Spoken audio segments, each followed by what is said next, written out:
we have this situation where she's given her take on Brexit with the Article 50 bill, and she now wants potentially would seek a mandate for that. We'll find out very soon. She's just seconds away from walking out that door to make a major announcement to the country, an announcement that appears, as you well spotted, Adam, due to the lack of prime ministerial title underneath the microphones, appears to be party political more than it will be a kind of national statement. But we'll find out very shortly precisely what that is. No surprise that speculation has been running amok, but we now wait to hear from the Prime Minister.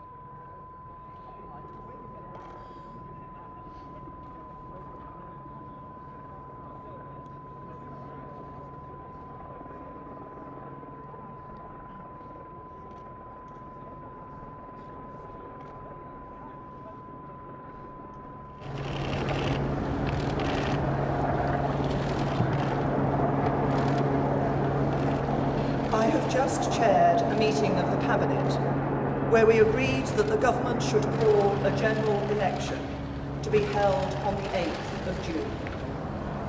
I want to explain the reasons for that decision, what will happen next, and the choice facing the British people when you come to vote in this election.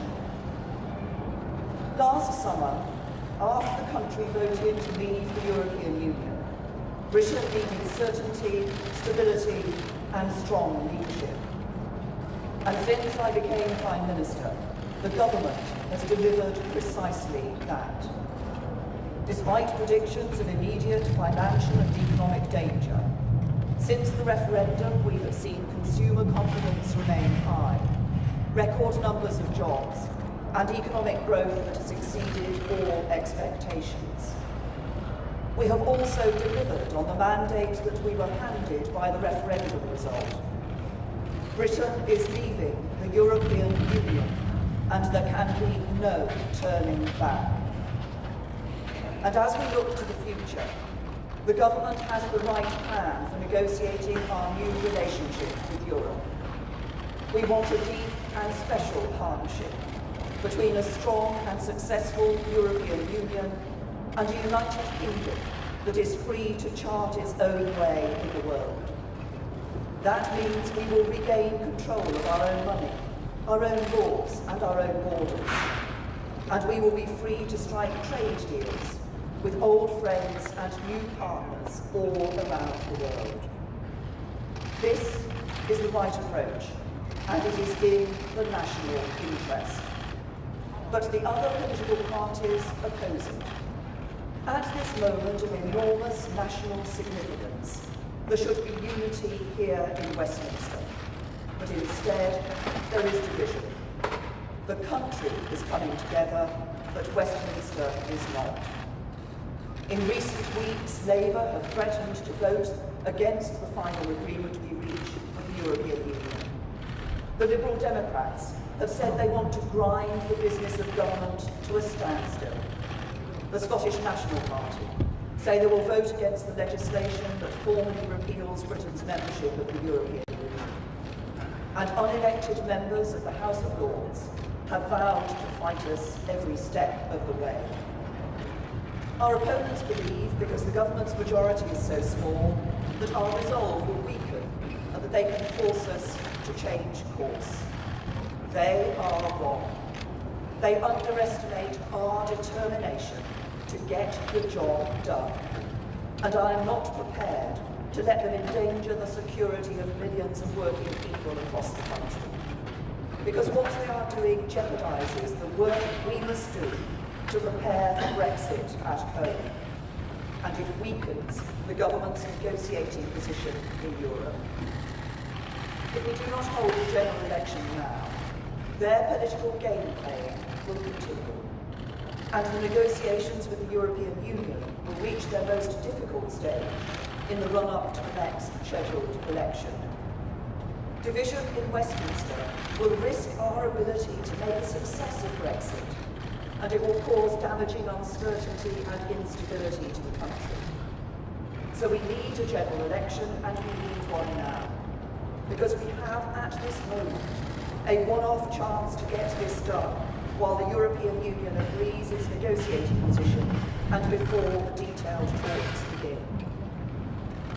I have only recently and reluctantly come to this conclusion.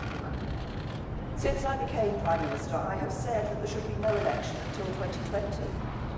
But now I have concluded that the only way to guarantee certainty and stability for the years ahead is to hold this election and seek your support for the decisions I must take. And so tomorrow, I will move a motion in the House of Commons calling for a general election to be held on the 8th of June. That motion, as set out by the Fixed Term Parliament Act, will require a two-thirds majority of the House of Commons. So I have a simple challenge to the opposition parties. You have criticised the government's vision for Brexit. You have challenged our objectives. You have threatened to block the legislation we put before Parliament. This is your moment to show you mean it, to show you are not opposing the government for the sake of it, to show that you do not treat politics as a game.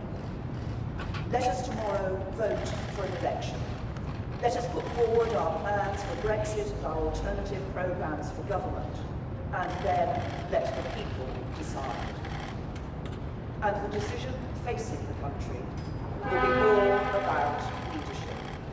It will be a choice between strong and stable leadership in the national interest, with me as your Prime Minister, or weak and unstable coalition government led by Jeremy Corbyn, propped up by the Liberal Democrats who want to reopen the divisions of the referendum, and Nicola Sturgeon and the SNP. Every vote for the Conservatives will make it harder for opposition politicians who want to stop me from getting the job done. Every vote for the Conservatives will make me stronger when I negotiate for Britain with the Prime Ministers, Presidents and Chancellors of the European Union. Every vote for the Conservatives will mean we can stick to our plan for a stronger Britain and take the right long-term decisions for a more secure future. It was with reluctance that I decided the country needs this election, but it is with strong conviction that I say it is necessary to secure the strong and stable leadership the country needs to see us through Brexit and beyond. So tomorrow, let the House of Commons vote for an election. Let everybody put forward their proposals for Brexit and their programmes for government.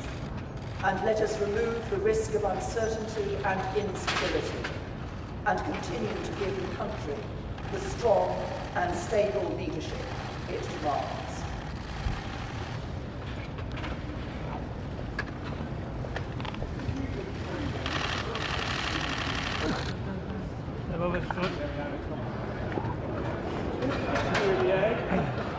That's all right.